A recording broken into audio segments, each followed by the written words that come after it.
Hello again, Mandibil here. I thought I would add a few comments to the ideas of subjective and objective, or subjectivism and objectivism.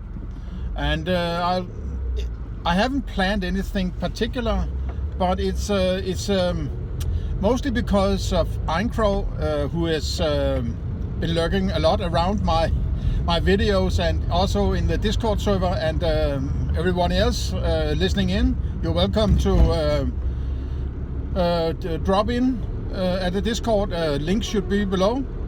And about my understanding or the way I approach the idea of objective. So this is a contentious area because mostly, I would say, because of many different, it's sort of a semantic problem, right? It's about what does it mean when you say something is subjective, right?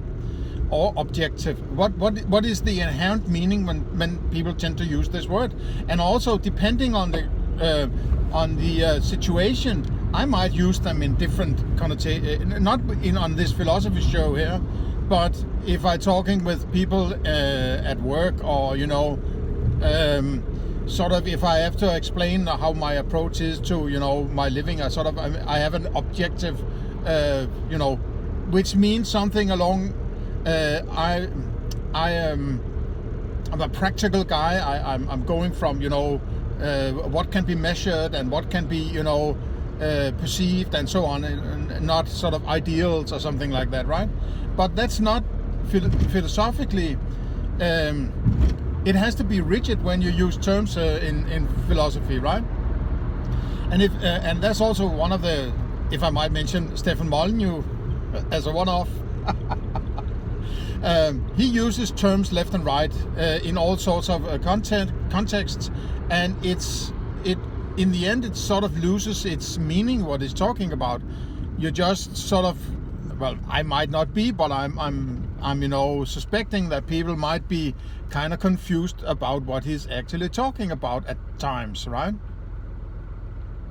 So a lot of his show ends up being a kind of explanation of what you mean when you say this, right? And an example could be his debate with rationality rules. A couple of, I think it's almost 2 years ago now, but I might be, I think it was in 2020, but you might correct me. My memory doesn't serve me that well as I get older. I think it is about 2 years ago, right? And they spent the first hour or so before they even approached discussing anything in particular, defining things and what you mean by this and when you say this and that and the other, right? So I also find that to be an important aspect, that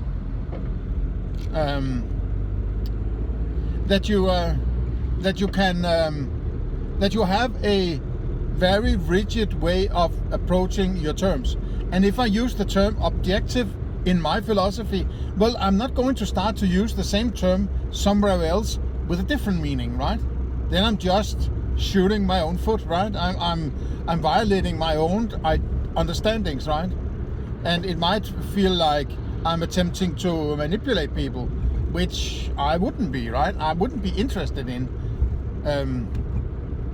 Not consciously, I will try to make as sure as I can that I don't do that. And one way of doing that is being very clear about your definitions and your understandings of specific terms. And that is so important in my opinion, right? Very important. So now I have to make sure I get in the right lane. I think I am in the right lane. Okay. I just went to the capital, Copenhagen, and I'm not that used to driving around in the center of Copenhagen. That can be quite a bit of a challenge. You think you can go down a particular route, and then you have to go left because you can't go right, and and there was a big crossroad in the center of the city which was completely blocked because of road work. So I had to get around, and it has been a very long day. Okay. So, but then I treated myself with a shawarma and a soda. So I sort of treated myself good after a long, tiring day driving around the city. Okay, back on track. What is meant by what do I mean by subjective and objective, right? Then I have to do some footwork first before I start to talk about it, because it is about knowledge, really, right? It's about when you have knowledge, is that something that everyone has, or is it something that only you have? And it's important to distinguish, I think, because the problem of bad metaphysics or materialism is that those who have that understanding, who haven't realized yet that the idealist approach is more correct and it's more parsimonious. It's Occam's razor, right? It sort of nails problems that are otherwise there with the problem of other minds and the hard problem of consciousness. And this has to be addressed, right? But materialists don't do that. They just ignore it, right? Okay, but if you understand the idealist approach, which I have tried to illuminate in a couple of videos, I think one is called idealism, metaphysics, idealism without woo-woo, right? And it's the point is that if you are an idealist, what you have access is only, I mean, also if you have a materialist, then you're just wrong about your interpretation of metaphysics, right? So when you are alone with your experiences, and the only thing that you have is some kind of experience, then knowledge must also be some kind of experience, right? If we say experience, well, some kind of consciousness, maybe I should say, right? Some kind of consciousness, then the experience, the whole thing of it, then knowledge must be some kind of subset of that consciousness. And if I'm the only one having that consciousness, I must also be the only one that has that particular kind or that particular knowledge, right? It doesn't mean that other people cannot have a similar knowledge, right? But from my point of view, all the others I might refer to, they're also kind of experience within me, right? I experience cars, in people, clouds, whatever, right? Or other individuals, let's say, right? Then they are also an experience. They're not individuals in that sense that they are something like. They might be. That's an axiom. I guess, or I'm working from, and I suppose that other people are also working from when they approach what they call other individuals. But you don't have the same experience of other individuals as you have of yourself as an experience, right?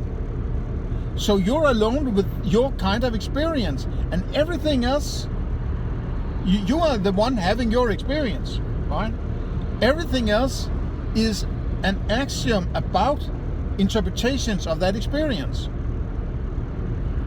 So if other people claim some kind of knowledge and want you to have that knowledge, you can have it only by having an experience of them claiming knowledge, right? So in this sense, everything you can possibly know must be something that you experience, right? It's sort of an elimination process, right? I'm going with here, right? It's sort of maybe some kind of metalogical steps, you could say. And based on that, when we get into, if I start to say something like, well, knowledge is subjective. If I have knowledge, I am the only one having that knowledge from my standpoint, and I only have my standpoint. So it's not that I'm the only one having it and no one else can have it. but I'm the only one having access to my knowledge. Nobody else has access to my knowledge, right? If whatever I claim as being knowledge, well, that must be my knowledge. There's nothing wrong in that. In fact, I think it's the most important step you can possibly take. One of the most important steps in philosophy, where materialism is that, but science has established this or that or the other, right? And this is knowledge. Just go and look in the big book or on Wikipedia or on Stanford, there's knowledge. It says, right? E equals mc squared. That's knowledge about the universe. No, it isn't. It's a purely an abstraction, right? It's an abstraction. An abstraction is not knowledge, because the abstractions are actually based on knowledge. So you can't turn it around and say then those abstractions all of a sudden become knowledge, right? So if we have the axiom that what we perceive, if I have the axiom that what I've perceived as other individuals having the same kind of experience, they have the same possibility of establishing knowledge in a similar fashion as I do, right? Then if we have to cooperate, right? If we have to cooperate, which, either you're alone or you're with somebody else, right? If you're alone, you don't need to cooperate because you're alone, right? And if you're with other people, you don't need to cooperate. But if you need to cooperate, it is very likely to be about something external, some third kind of object. If it's sex between two individuals, okay, then, well, what could be there? Condoms, maybe, as an object, right? But you have to be knowledgeable of the environment in which you operate with other people, right? If you're alone, it doesn't really matter what you call objective, because you're the only one having that object. So you might as well stay with your subjective experience, and that's why I call it, my subjective experience. But if I need to cooperate with other individuals, it's a good idea to be sort of agreeing on what the hell we are doing and talking about and so on, right? And that's why I can say, okay, but what would we be agreeing on? Well, that would be objects, right? And objects, in my philosophy, is the same as concepts. It's not colors, it's not tastes and so on, but it's the concept. It's sort of the elephant or the goat or the bicycle, right? Those are the things that I don't experience, but my mind create as sort of a user interface on top of the experience, so to say, for graphic user interface or something like that, right? And because it's not the potential outside that manifests, but it's me adding that concept that can either be there or not be there. Either I'm experiencing elephant or I'm not experiencing elephant. I'm not having it's sort of elephant. No, either there is. That's how I function, at least, right? There's either the elephant or there's not elephant, and then we can agree upon it. Because if it was a matter of degree, sort of, I think it is sort of elephant, then it's hard to disagree, and I would say you can't disagree if it's a matter of degree. But exactly because concepts are either or, right? Then you can agree upon it. I'm not saying you must agree or you absolutely always will be able to agree, but that is the only kind of thing you can possibly agree upon. That's why I would call that objective, because it's two subjects agreeing upon one object, the elephant, right? And lo and behold, that's why we have propositions like that is an elephant, right? True or false. True or false is binary, right? Just like the concepts, elephant is either elephant or not, or there's no elephant, right? You can't say that's not elephant. You could if it's a lion, but you know what I mean, right? So it's binary, so it fits perfectly together. It fits like a hand in a glove, right? I mean, it's perfect. It makes things so much more simple. And I honestly don't understand the sort of complexity that I see some academic philosophers venture into that is so weird and complex that I'm even concerned that they themselves understand what the hell they're saying. So it's like, why would I spend, years and years and years on something that should sort of be obvious, right? It's not that people go left and right and fall off cliffs or, ride their bicycle into a house or something like that. They know some of everyday things function sort of. There is something that goes wrong here and there. That's, that's the, based on chance, right? But why would understanding of knowledge be so complicated, right? And the understanding of subjective and objective, right? Maybe it is because that there are some ingrained ideas in materialism that when some formula have been reached, it must be some kind of knowledge, right? Even if I can't experience the formula in that experience I am talking about, it must be some kind of knowledge. Otherwise, I would have to sort of reject it. And that would be bad, but then Einstein will haunt me the rest of my days, right? I think it's about cutting down to the bone in a way, right? By saying, it can only be this. You have to settle that. I mean, you don't have to settle it the way necessarily that I do, but I mean, it's sort of okay. When somebody tells me I should do this or that, what are they fucking basing that commandment on, right? Is it some kind of knowledge? Do they just have a sort of a gut feeling, or what are we talking about, right? So I'm getting out of town in traffic hour, so there's a lot of time to talk to you, and there's a lot of, what is it called? The traffic is clogging up, so but I hope it makes sense. I've mentioned this approach to subjectivity and objectivity a few times, and I hope it makes sense.